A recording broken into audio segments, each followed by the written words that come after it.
नमस्कार दोस्तों, study with वरदान यूट्यूब चैनल में आपका स्वागत है। 10,000 जीके के महत्वपूर्ण प्रश्नों की सीरीज़ का यह हमारा 12वां वीडियो है। इससे पहले ऑलरेडी हम 11 वीडियो अपलोड कर चुके हैं, जिसमें हमने 740 क्वेश्चन ऑलरेडी कंप्लीट किए हुए हैं। यह हमारा 12वां वीडियो है। चलिए शुरू करते हैं अपने 741वें क्वेश्चन से। पूर्व मध्यकालीन भारतीय इतिहास में 750 ईस्वी से 1200 ईस्वी तक का समय मुख्यतः माना जाता है। उत्तर भारत के संदर्भ में बताना है।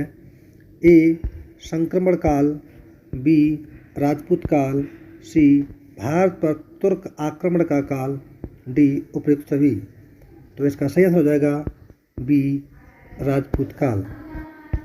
चंदवरदाई कृत पृथ्वीराज रासो में उल्लेख मिलता है कि परशुराम द्वारा क्षत्रियों के संपूर्ण विनाश के बाद ब्राह्मणों ने आबू पर्वत पर, यानी जो राजस्थान में पड़ता है, उस पर एक यज्ञ किया था।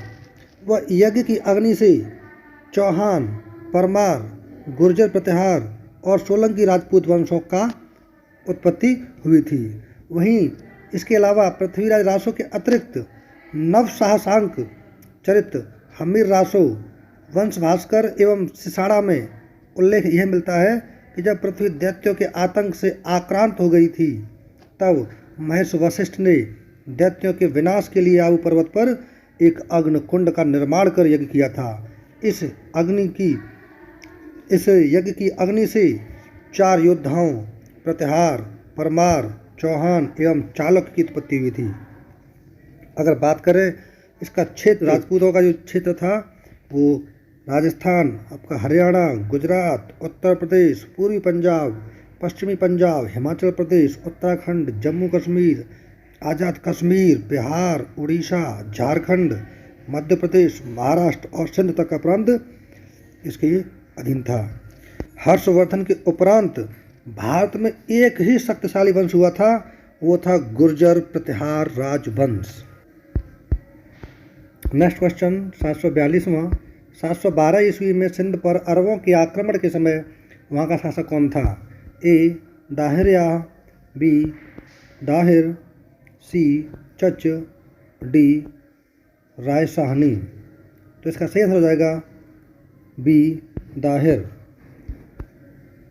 राजा दाहिर जो थे वो सिंध, जो कि मौजूदा पाकिस्तान में पड़ता है, वहाँ के अंतिम हिंदू राजा थे। उनके समय में ही अरबों ने सर्वप्रथम क्या हुआ था, 712 ईस्वी में भारत पर आक्रमण किया था। अरब का एक था मोहम्मद बिन कासिम, जो कि मिशन 712 के तहत उसने सिंध पर आक्रमण किया, जहां पर राजा दाहिर सैन ने उन्हें रोका था। ऐसा बताया जाता है कि अरब के खलीफा ने उम्मेद शासक के जनरल मोहम्मद बिन कासिम को भेजा था। मोहम्मद बिन कासिम को मालूम था कि इसको हराना मुश्किल है। ताहिर का ही एक सिपाही को चुना और उसको लोभ लालच दिया सिपाही को कि तुम हमारी हेल्प करो तो हम तुम्हें यहाँ का क्या बना देंगे, यहाँ की गद्दी तुम्हें सौंप देंगे। इसके लिए क्या किया, उस ताहिर के सिपाही ने गद्दारी की और सिंध नदी के किनारे उसको मौत के घाट उतार दिया। नेक्स्ट क्वेश्चन 743वां। सर्वप्रथम भारत में जजिया कर लगाने का श्रेय सिंध के विजेता मोहम्मद बिन कासिम को दिया जाता है। उसने किस वर्ग को इस कर से पूर्णतः मुक्त रखा? ए. मुसलमानों को, बी. बौद्धों को, सी. ब्राह्मणों को, डी. निम्न जाति के लोगों को। तो इसका सही आंसर हो जाएगा सी. ब्राह्मणों को। भारत में जजिया कर लगाने का जो प्रथम साक्ष्य है वो मोहम्मद बिन कासिम के आक्रमण के बाद देखने को मिलता है। सर्वप्रथम उसने ही क्या किया था, भारत में सिंध प्रांत जो पड़ता है पाकिस्तान के देवल में जजिया कर लगाया था। इसके बाद जजिया कर लगाने वाला दिल्ली सल्तनत का प्रथम सुल्तान हुआ था फिरोज शाह तुगलक। इसने सबसे पहले लगाया था। इसने ही क्या किया था कि जजिया को खराज जैसे बोले भू राजस्व से निकाल करके पृथक किया भू राजस्व से निकालकर पृथक करके एक कर के रूप में वसूला। वहीं मोहम्मद बिन कासिम ने ब्राह्मणों को कर से मुक्त रखा था, लेकिन यही फिरोज तुगलक था पहला सुल्तान जिसने ब्राह्मणों पर भी जजिया कर लगाया था। इसके विरोध में ब्राह्मणों ने भी दिल्ली में बहुत सारी विरोध किया, आंदोलन किए, लेकिन यह सुल्तान नहीं माना। तो वहाँ की जनता ने सोचा कि क्यों ना हम सब लोग मिल करके ब्राह्मणों का भी कर अदा करें। जो लोधी वंश का एक शासक हुआ सिकंदर लोधी, उसने भी कर लगाया।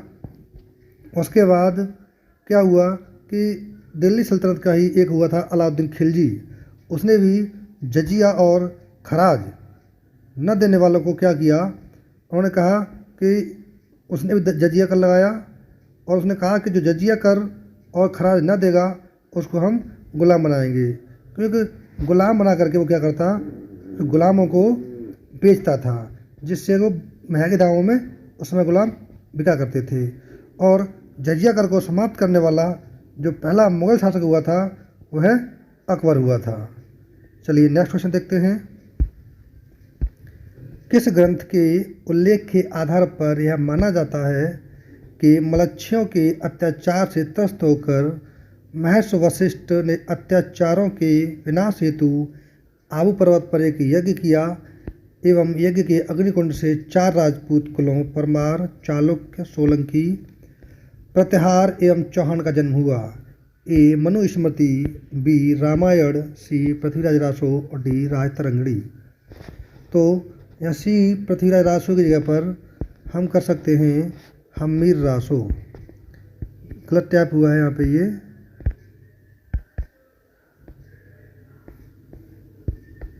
हम्मीर रासो, हम्मीर रासो। इसका हम पहले जिक्र कर चुके हैं कि पृथ्वी राज रासो के अतिरिक्त जो नव साहसांक हुआ था चरित्र हम्मीर रासो, उसमें वंश भास्कर एवं सिसाणा में उल्लेख मिलता है कि जब दैत्यों के आतंक से आक्रांत हो गई थी, तब महर्षि वशिष्ठ ने दैत्यों के विनाश के लिए आबू पर्वत पर एक अग्निकुंड का निर्माण कर यज्ञ किया और इस यज्ञ की अग्नि से 4 योद्धाओं प्रतिहार, परमार, चौहान एवं चालुक्यों की उत्पत्ति हुई थी। Next question. ढिल्का, जिसको दिल्ली कहते हैं वर्तमान में, नगर की स्थापना की थी। ए चौहानों ने, बी तोमरों ने, सी परमारों ने और डी प्रतिहारों ने। तो इसका सही आंसर हो जाएगा बी तोमरों ने। तोमर राजा थे जिनका नाम था अनंगपाल, जो कि इन्होंने दिल्ली नगर की स्थापना की थी। महाकाव्य के दौरान दिल्ली को जो महाकाव्य है, उस काल के दौरान दिल्ली को इंद्रप्रस्थ के नाम से भी जानते थे। इंद्रप्रस्थ के नाम से भी शहर को जाना जाता था। Next question. उस शासक का नाम क्या है जिसने विजय स्तंभ यानी टावर ऑफ विक्ट्री का निर्माण कराया था? ए राणा कुंभा, बी राणा सांगा, सी राणा रतन सिंह, डी राणा हमीर। तो इसका सही आंसर हो जाएगा ए राणा कुंभा। विजय स्तंभ भारत के राजस्थान के चित्तौड़गढ़ में स्थित एक स्तंभ या टावर है। एक स्तंभ या टावर है जो कि 122 फीट ऊंचा और 122 फीट ऊंचा है। और बात करते हैं 122 फीट ऊंचा है और 9 मंजिला है। इसे विष्णु स्तंभ भी कहा जाता है। इसे मेवाड़ नरेश राणा कुंभा ने महमूद खिलजी के नेतृत्व वाली मालवा और गुजरात की जो सेना थी उन पर विजय के स्मारक के रूप में सन 1440 से 1448 के मध्य बनवाया था। इसमें 157 सीढ़ियाँ हैं ऊपर चढ़ने के लिए और रामायण और महाभारत के पात्रों की मूर्तियाँ इसमें उत्कीर्ण की हुई हैं। नेक्स्ट क्वेश्चन, निम्नलिखित में से भारत पर पहली बार आक्रमण करने वाला कौन था? ए अफगान, बी मंगोल, सी अरब और डी तुर्क। तो हम पिछले ही क्वेश्चन में इसका डिस्कस कर चुके हैं कि पहली बार भारत पर आक्रमण अरब का जो मोहम्मद बिन कासिम था 712 ईस्वी में, उसने ही किया था। नेक्स्ट क्वेश्चन, पृथ्वीराज रासो निम्नलिखित में से किसने लिखा था? ए भवभूति, बी जयदेव, सी चंद्रबरदाई, डी बाणभट्ट। तो इसका सही आंसर है सी चंद्रबरदाई। चंद्रबरदाई का जन्म लाहौर पाकिस्तान में हुआ था और इनकी मृत्यु की बात करें तो 1192 ईस्वी में गजनी में हुई थी, जो कि अफ़गानिस्तान में पड़ता है। वहीं जन्म 1148 में हुआ था, 1148 में हुआ था लाहौर पाकिस्तान में। पृथ्वीराज चौहान इनके परम मित्र थे। पृथ्वीराज रासो की जो भाषा है वो ब्रज भाषा है। ब्रज भाषा के मतलब पर्याय है, ब्रज भाषा जैसी है जिसको पिंगल कहा जाता है, जिसको पिंगल कहा जाता है। इसलिए चंद्रबरदाई को ब्रज भाषा हिंदी का प्रथम महाकवि माना जाता है। इनकी जो रचना है, जो ग्रंथ है पृथ्वीराज रासो, इसमें केवल वीर रस और श्रृंगार रस, दो ही रस देखने को मिलते हैं। नेक्स्ट क्वेश्चन है, वर्ष 1100 ईस्वी में निर्मित मंदिर जो भुवनेश्वर के अन्य मंदिरों पर प्रधानता रखता है कौन सा है? ए राजा रानी मंदिर, बी कंदरिया महादेव मंदिर, सी भुवनेश्वर लिंगराज, डी मुक्तेश्वर। तो इसका सही आंसर हो जाएगा सी त्रिभुवनेश्वर लिंगराज। इसको डिटेल से जानते हैं, थोड़ा सा इसके बारे में जानकारी करते हैं। तो ये लिंगराज मंदिर जो है वो भारत के उड़ीसा प्रांत की राजधानी भुवनेश्वर में स्थित है। यह जो है भगवान त्रिभुवनेश्वर को समर्पित एक मंदिर है। इस मंदिर का जो निर्माण कराया था वो वहाँ के राजा थे सोमवंशी राजा। सोमवंशी राजा, इनका नाम था यतात केसरी। ययाति केसरी, इनका नाम था ययाति केसरी,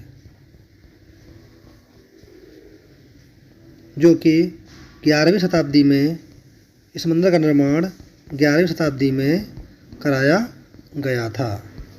नेक्स्ट क्वेश्चन, दिलवाड़ा मंदिर कहाँ पर स्थित है?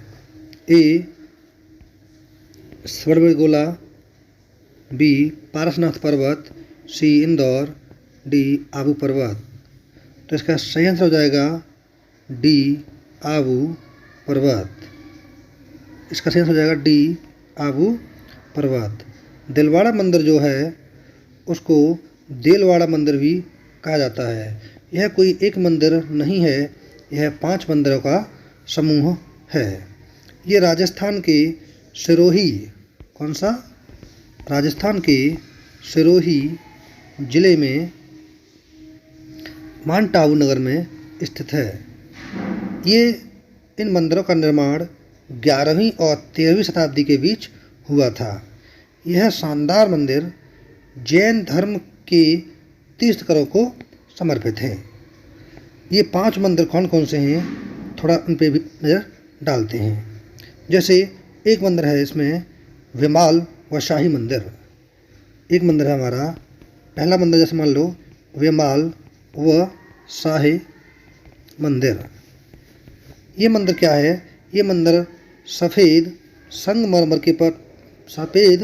संगमरमर से पूर्ण रूप से तराशा गया मंदिर है। यह मंदिर गुजरात के राजा चालुक्य, गुजरात के चालुक्य राजा थे, चालुक्य वंश के राजा, चालुक्य राजा भीम फर्स्ट के मंत्री विमल शाह, भीम फर्स्ट का जो मंत्री था विमल शाह, उसके द्वारा 1031 ईस्वी में बनवाया गया था। यह मंदिर जो है वो जैन तीर्थकर जो हुए थे, पहले जैन तीर्थकर, जिनको हम बोलते हैं ऋषभदेव या इनको आदिनाथ भी कहा जाता है, उनको समर्पित है। दूसरा मंदिर हमारा आता है लूना व शाही मंदिर। दूसरा है लूना व शाही मंदिर। लूना व शाही मंदिर नेमिनाथ जैन धर्म के जो तीर्थकर थे, 22वें तीर्थकर नेमिनाथ, ये जैन धर्म के 22वें तीर्थकर हुए हैं। इनकी एक मूर्ति है जो लूना व शाही मंदिर में, एक काली मूर्ति जो कि संगमरमर की बनी हुई है। यह मंदिर मेवाड़ के राजा महाराणा कुंभा द्वारा बनवाया गया था। इसके आगे हम बात करते हैं तीसरे मंदिर की, पित्तलहार मंदिर। इसका निर्माण जो कराया था वो अहमदाबाद के सुल्तान दादा के मंत्री भीम शाह ने बनवाया था। यह प्रथम तीर्थकर ऋषभदेव, जिनको आदिनाथ भी कहते हैं, की विशाल धातु प्रतिमा है जो 5 धातुओं में, जिसे बोलते हैं पंचधातु में निर्मित ढली हुई है, कि उनके मंदिर को यह पूरी तरह से स्थापित किया गया है। नेक्स्ट बात करते हैं हम, चौथा हमारा मंदिर है श्री पार्श्वनाथ मंदिर। जो पार्श्वनाथ मंदिर है, जैसा कि नाम से ही मालूम पड़ रहा है हमको कि पार्श्वनाथ, ये जैन धर्म के 23वें तीर्थकर हुए हैं। उनके लिए यह मंदिर स्थापित किया गया है। यह एक 3 मंजिला इमारत है जो कि दिलवाड़ा के सभी मंदिरों में सबसे ऊंची है। इसका जो निर्माण किया गया था वो 1458 से 1459 में किया गया था। इसके बाद 5वां मंदिर हमारा रह जाता है श्री महावीर स्वामी मंदिर। जैसा कि नाम से आपको ज्ञात हो रहा है कि महावीर स्वामी मंदिर, यह हमारे जैन धर्म के अंतिम और 24वें तीर्थकर हुए थे, उनको समर्पित है यह 5वां मंदिर, जो कि 1582 ईस्वी में बनवाया गया था। चलिए नेक्स्ट क्वेश्चन देखते हैं। खजुराहो स्थित मंदिरों का निर्माण किसने किया था? ए होलकर, बी सिंधिया, सी बुंदेला और डी चंदेल राजपूत। तो खजुराहो मंदिरों का जो निर्माण कराया था वो चंदेल शासकों द्वारा करवाया गया था। तो खजुराहो भारत के मध्य प्रदेश प्रांत में स्थित एक प्रमुख शहर है, जो कि मध्य प्रदेश के छतरपुर जिले में स्थित है। खजुराहो को प्राचीन काल में खजूरपुरा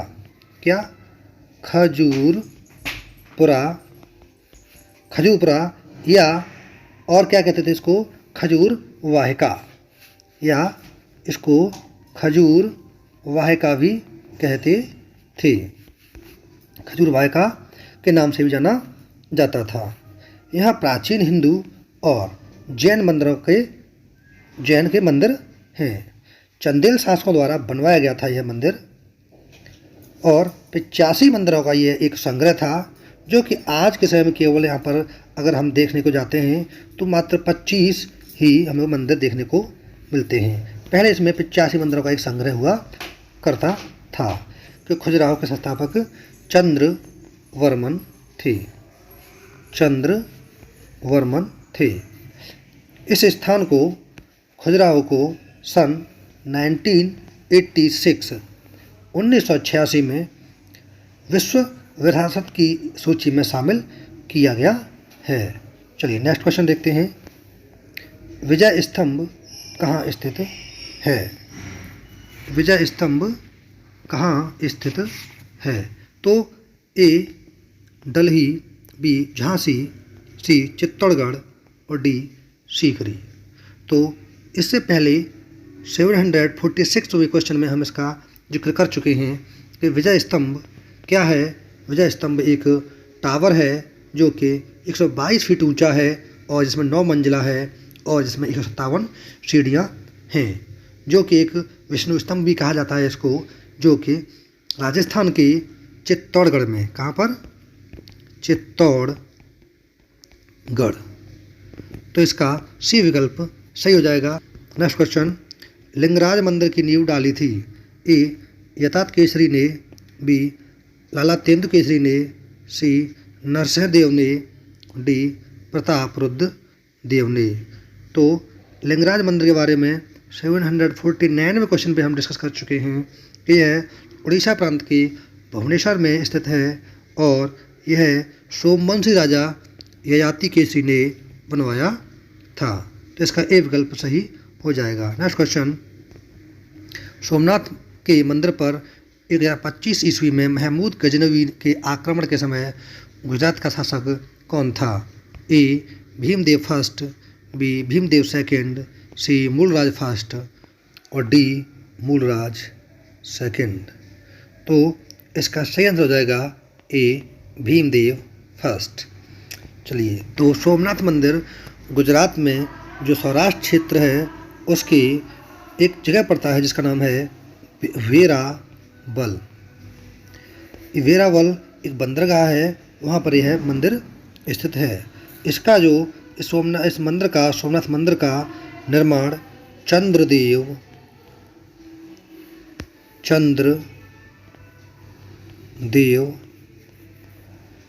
ने किया था। इसका उल्लेख हमको कहाँ मिलता है, तो इसका उल्लेख हमको ऋग्वेद से मिलता है। यह एक प्राचीन और ऐतिहासिक शिव मंदिर है। भीमदेव प्रथम गुजरात के सोलंकी वंश के शासक हुआ करते थे। भीमदेव फर्स्ट ने ही 1025 ईस्वी में महमूद गजनवी के आक्रमण के समय भीमदेव फर्स्ट जो शासक था वह भीमदेव प्रथम गुजरात के सोलंकी वंश के शासक हुआ करते थे। भीमदेव प्रथम वह शासक थे जिन्होंने गुजरात में मोढेरा सूर्य मंदिर का निर्माण करवाया था। मोढेरा सूर्य मंदिर एक सूर्य मंदिर है जो कि गुजरात के मेहसाणा जिले के मोढेरा नामक गांव में पुष्पावती नदी के किनारे बसा हुआ है। चलिए नेक्स्ट क्वेश्चन देखते हैं। हिंदू विधि पर एक पुस्तक मिताक्षरा किसने लिखी। ए नयनचंद्र, बी अमोघ वर्ष, सी विज्ञानेश्वर और डी कंबन। तो इसका सही आंसर हो जाएगा सी विज्ञानेश्वर, या इसको हम यह भी कह सकते हैं कि याज्ञवल्क्य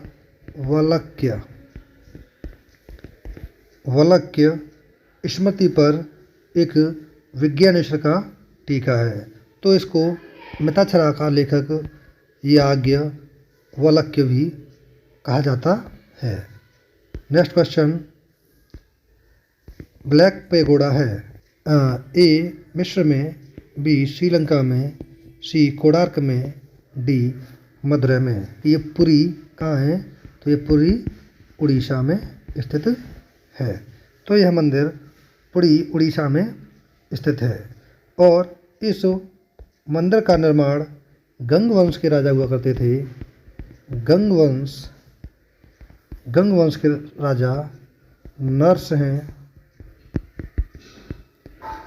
नरसिंहदेव फर्स्ट, नरसिंहदेव प्रथम ने सन 1250 ईस्वी में इस मंदिर का निर्माण कराया था और यह वह मंदिर है जिसको सन 1984 में यूनेस्को यानी विश्व विरासत स्थल का दर्जा दिया गया। इससे पहले हमने जाना कि खजुराहो के मंदिरों को सन 1986 में विश्व विरासत का स्थान दिया गया था। चलिए नेक्स्ट क्वेश्चन देखते हैं। राजस्थान के इतिहास का प्रणेता किसे कहा जाता है। ए कर्नल टाड, बी जदुनाथ सरकार, सी कनिंघम, डी विलियम जोन्स। तो इसका सही आंसर हो जाएगा ए कर्नल टाड। कर्नल टाड एक ब्रिटिश ईस्ट इंडिया कंपनी के एक फौजी थे, एक सैनिक थे, एक अधिकारी थे और ये एक भारतविद भी थे, जो कि ये भारत के जयपुर राजस्थान में, जो कि सन 1817 से लगभग 1818 में ये जयपुर आए थे और ये 5 साल तक इन्होंने क्या किया कि राजस्थान के इतिहास की जो विषय सामग्री उन्होंने अलग अलग शहरों से इकट्ठी की, जैसे जयपुर और ये भी बहुत सारे जो राजस्थान के शहर थे वहाँ से इन्होंने जानकारी इतिहास की इकट्ठी की। और सबसे पहले इन्होंने 1823 ईस्वी में एक मुंबई से 1823 ईस्वी में मुंबई से पहला एक जारी किया पुस्तक, जिसका नाम था ट्रैवलन इन वेस्टर्न इंडिया। इन्होंने 1823 ईस्वी में इसको जारी किया और फिर इसके बाद चले गए इंग्लैंड वापस। वहाँ उन्होंने जाकर के सन 1829 में annuls and antiquities of Rajasthan, अथवा जिसको हम बोलें central and western Rajput states of India लिखी। और इस रचना में सर्वप्रथम राजस्थान शब्द का इन्होंने प्रयोग किया। कर्नल टाड को राजस्थान के इतिहास लेखन का पितामह माना जाता है। नेक्स्ट क्वेश्चन, हरकेली नाटक का रचयिता है। ए चौहान शासक विग्रहराज IV, जिसे विशलदेव कहा गया, बी परमार शासक भोज, सी प्रतिहार शासक भोज और डी इनमें से कोई नहीं। तो इसका सही आंसर हो जाएगा ए चौहान शासक विग्रहराज IV, जिनको विशलदेव भी कहा गया। चौहान शासक विग्रहराज, इन्होंने एक नाटक लिखा था जिसका नाम था हरकेली। हरकेली नाटक एक संस्कृत नाटक था जो कि चौहान राजा विग्रहराज IV, या जिनको विशलदेव कहा जाता है, उनके द्वारा लिखा गया था। हरकेली नाटक के एकमात्र मौजूदा हिस्से आज के अजमेर में बर्बाद संस्कृत कॉलेज और सरस्वती मंदिर में खुदे हुए पाए गए थे, जिसको दिल्ली के पहले सुल्तान कुतुबुद्दीन ऐबक ने 2.5 दिन का झोंपड़ा मस्जिद में परिवर्तित कर दिया था। यह जो नाटक है, यह राजकुमारी देशाल देवी के साथ उनके यानी विशलदेव के प्रेम और हमीर नाम के एक तुर्क्स का, जिसको तुर्की को बोला जाता है, के राजा के खिलाफ युद्ध की तैयारी के बारे में बताता है। क्वेश्चन नंबर 759, किस नाटक के कुछ अंश 2.5 दिन का झोंपड़ा मस्जिद की दीवारों पर अंकित है? ए हरकेली, बी नागानंद, सी मालती माधव, डी इनमें से कोई नहीं। तो अभी पिछले ही प्रश्न में हमने पढ़ा था कि 2.5 दिन का झोंपड़ा, इस पर हरकेली जो हरकेली नाटक है उसके कुछ अंश दीवार पर अंकित हैं। तो इसका ए विकल्प सही हो जाएगा। नेक्स्ट क्वेश्चन, रानी पद्मिनी का नाम अलाउद्दीन खिलजी की चित्तौड़ विजय से जोड़ा जाता है, उसके पति का नाम है? ए महाराणा प्रताप सिंह, बी रणजीत सिंह, सी राजा मान सिंह, डी राणा रतन सिंह। तो इसका सही आंसर हो जाएगा डी राणा रतन सिंह। पद्मावती या जिसे कहें पद्मिनी, चित्तौड़ के राजा रतन सिंह या रतन सेन कहते हैं जिनको, की रानी थी। पद्मावती नाम का जो उल्लेख मिलता है वो मलिक मोहम्मद जासी जो कवि हुए हैं उनकी कृति है पद्मावत, नामक महाकाव्य में मिलता है। नेक्स्ट क्वेश्चन, विक्रमशिला शिक्षा केंद्र के संस्थापक का नाम है? ए देवपाल, बी धर्मपाल, सी न्यायपाल, डी नरेंद्रपाल। तो इसका सही आंसर हो जाएगा बी धर्मपाल। जो विक्रमशिला भारत का एक प्रसिद्ध शिक्षा का केंद्र विश्वविद्यालय था। नालंदा विश्वविद्यालय और विक्रमशिला दोनों पाल वंश के राज्यकाल में शिक्षा के लिए जगत में बहुत ही प्रसिद्ध थे। वर्तमान समय में जो बिहार का भागलपुर जिले के आंतचक गांव में ही विक्रमशिला थी। इसकी जो स्थापना थी वह 8वीं शताब्दी में पाल राजा धर्मपाल ने की थी। इस महाविहार के संस्थापक राजा धर्मपाल को मिली उपाधि विक्रमशील के कारण इसका नाम विक्रमशिला पड़ा।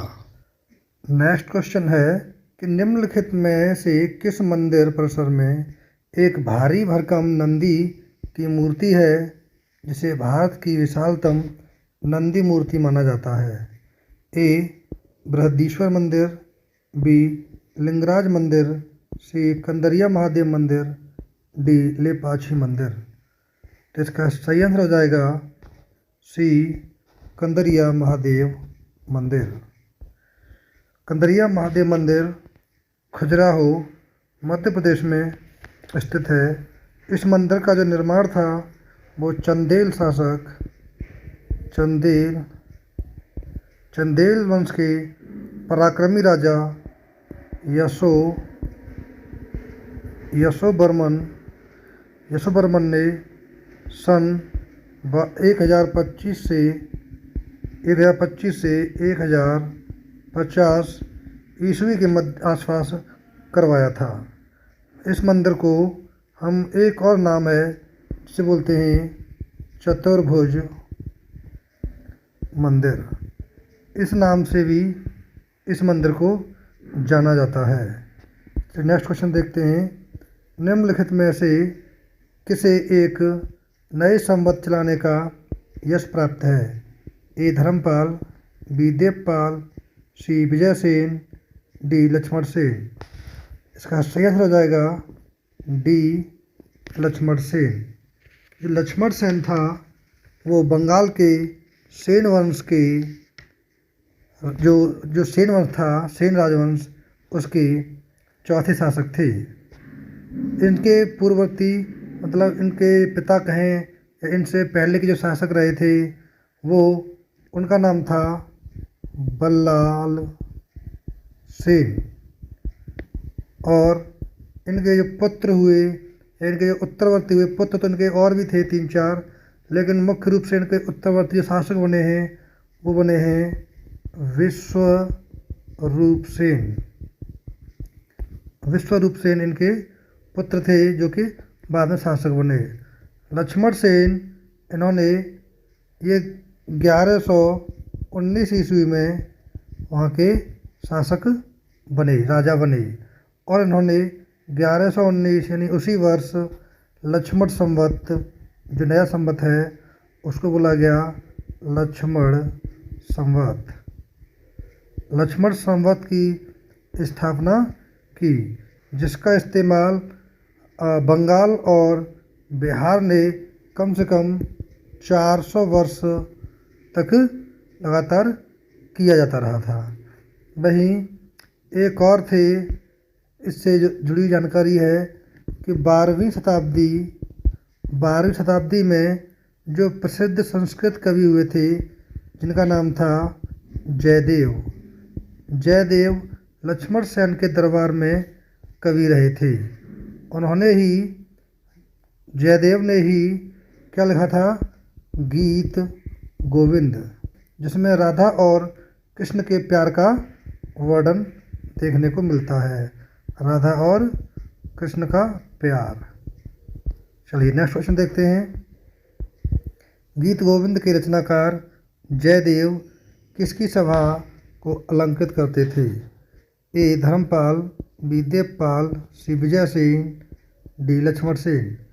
इससे पहले वाले क्वेश्चन में 763 में हम चर्चा कर चुके हैं इस पे कि जयदेव किसके लक्ष्मण सेन की सभा को अलंकृत करते थे। तो सही आंसर इसका लक्ष्मण सेन।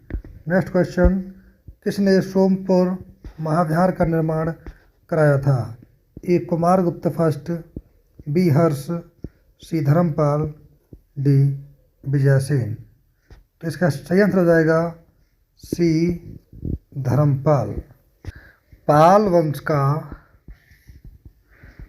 वंश का जो द्वितीय राजा हुआ था जिसका नाम था धर्मपाल देव। धर्मपाल देव ने 8वीं शताब्दी के अंतिम काल में लगभग और 9वीं शताब्दी में इस विहार का निर्माण कराया था। अगर इसको और जाने तो इसको पहाड़पुर बौद्ध विहार या सोमपुर विहार या सोमपुर विहार या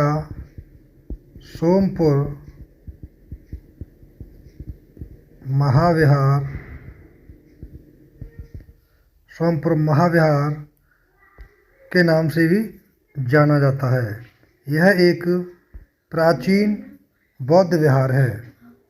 यह बांग्लादेश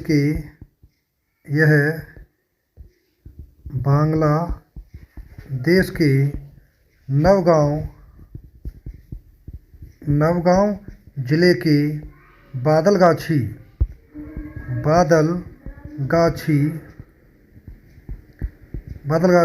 उपजिले के पहाड़पुर में स्थित है।